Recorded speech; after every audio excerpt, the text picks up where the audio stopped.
Há muito tempo a humanidade vive às margens de previsões bíblicas que sugerem a vinda do anticristo que precederá o Armagedon. Além da Bíblia, o astrólogo e vidente francês Nostradamus, ainda no século XVI, também fez previsões a respeito. Alguns historiadores sugerem que o anticristo possa ser o russo Vladimir Putin. Será? Seja bem-vindo ao canal Fatos Desconhecidos. Eu sou Ivan Lima e é com grande prazer que te recebo aqui.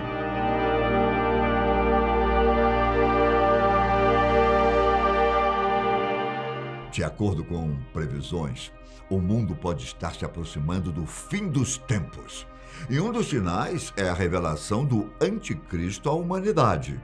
Segundo a Bíblia, no livro do Apocalipse de João, o anticristo deverá aparecer um tempo antes do fim do mundo, enchendo a terra de crime e impiedade, sendo depois vencido por Jesus Cristo em sua segunda vinda. Olhando por um prisma mais próximo da nossa realidade, anticristo é o rótulo dado a todos aqueles que negam a existência de Deus e a divindade de Jesus. Pois bem, na história temos personagens que fizeram jus a este título nada agradável, deixando como marca de suas personalidades a crueldade com a qual lideraram nações e exércitos. Podemos citar, por exemplo, Napoleão Bonaparte, Joseph Stalin, Adolf Hitler, Muammar al-Gaddafi, Benito Mussolini, Ivan o Terrível. Não sou eu não, hein? Gengis Khan, entre tantos outros.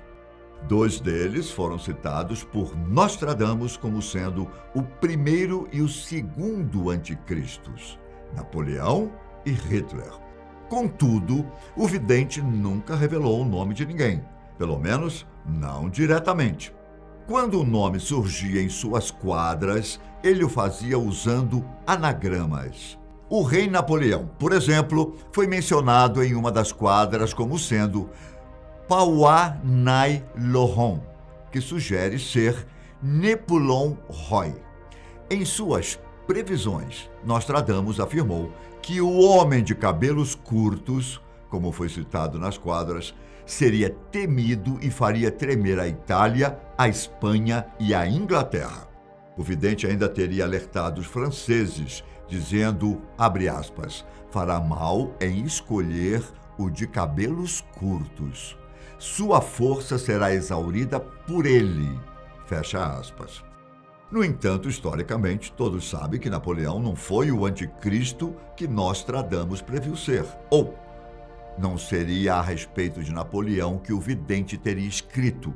A segunda encarnação do anticristo teria vínculo com o ditador alemão Adolf Hitler, devido às atrocidades dele com o povo judeu, principalmente.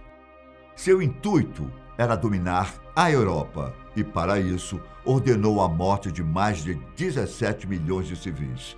Dentre esses, 6 milhões eram judeus.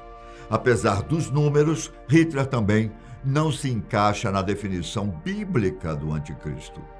Sobre a terceira encarnação, Nostradamus afirma ser aquele que ainda está por vir. Muito se especula nas atuais circunstâncias que este seria o presidente russo Vladimir Putin, pelo que ele está fazendo com a Ucrânia, país vizinho da Rússia e que se tornou independente com a queda da União Soviética. Nostradamus teria usado o termo anticristo, só que não citando a figura que irá surgir e preceder o fim dos tempos, mas sim o definindo como pessoas que foram contra os dogmas da igreja, ou seja, aqueles que são contrários ou que não creem em Deus e em Jesus Cristo. Peguemos Hitler como exemplo. Ele dizia ser cristão e tinha o dever de ser um guerreiro que lutasse pela paz e pela justiça. Porém, como um cristão foi capaz de dizimar 6 milhões de judeus, sendo que o próprio Jesus Cristo era judeu? Hitler mentiu, é claro, Falou da boca para fora, assumindo uma posição política para chamar a atenção da população. No sentido literal da palavra, ele foi um anticristo, mas não aquele que precedeu o fim dos tempos. Avançando para os dias atuais, temos um novo candidato a anticristo, o presidente russo Vladimir Putin.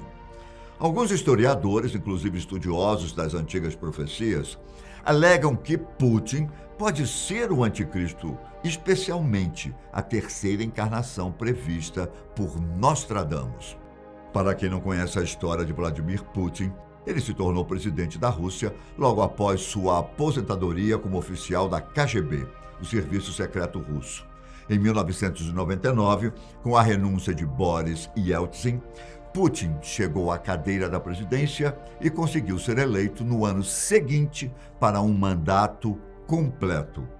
No ano de 2004, novamente venceu as eleições e continuou como um forte presidente da Rússia até 2008. Porém, a Constituição russa só permitia 2 mandatos seguidos. Por isso, Putin pôde se candidatar para o mesmo cargo somente em 2012, sendo novamente, e desde então, presidente do país.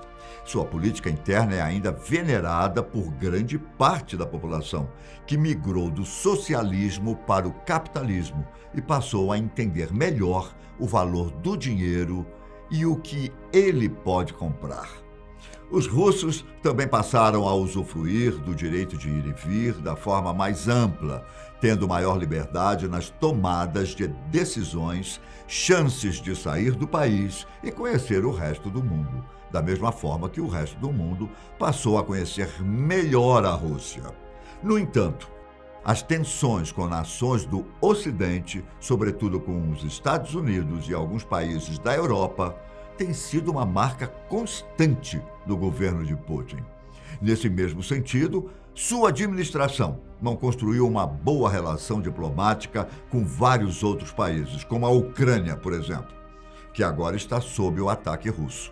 Putin conseguiu resgatar a nacionalidade russa, fazendo uma política interna que satisfez ou tem satisfeito a maioria da população de seu país. Isso quer dizer que, aos olhos dos russos, Vladimir Putin é o presidente que lhes trouxe para a modernidade, mas que ainda assim manteve algumas tradições. Aos olhos de outras nações, a cortina de ferro ainda não foi aberta por completo. Apesar de a Rússia sediar empresas estrangeiras como o símbolo do capitalismo americano, McDonald's, por exemplo, ela continua sendo uma superpotência que não depende completamente de capital estrangeiro para se guiar. Pelo menos até certo ponto, pois hoje em dia o país tem negócios com várias partes do planeta, como grande importador e exportador que é. Vladimir Putin é cristão e segue a Igreja Ortodoxa Russa, declaradamente autocéfala, ou seja, ela não depende de outras autoridades religiosas para se manter, nem mesmo do seu patriarca, como a Igreja Católica depende do Vaticano. Mesmo com todas essas características, Putin jamais se proclamou um deus ou alguém com qualidades divinas. A Bíblia diz claramente que o anticristo apocalíptico será aquele que inicialmente conseguirá unir todas as nações, fazendo reinar a paz mundial, e será visto como um pacificador. Entretanto, pesquisadores, teólogos e as próprias religiões se divergem um pouco na hora de dar uma definição final ao anticristo. Nesse contexto, há uma divergência até mesmo entre os papas.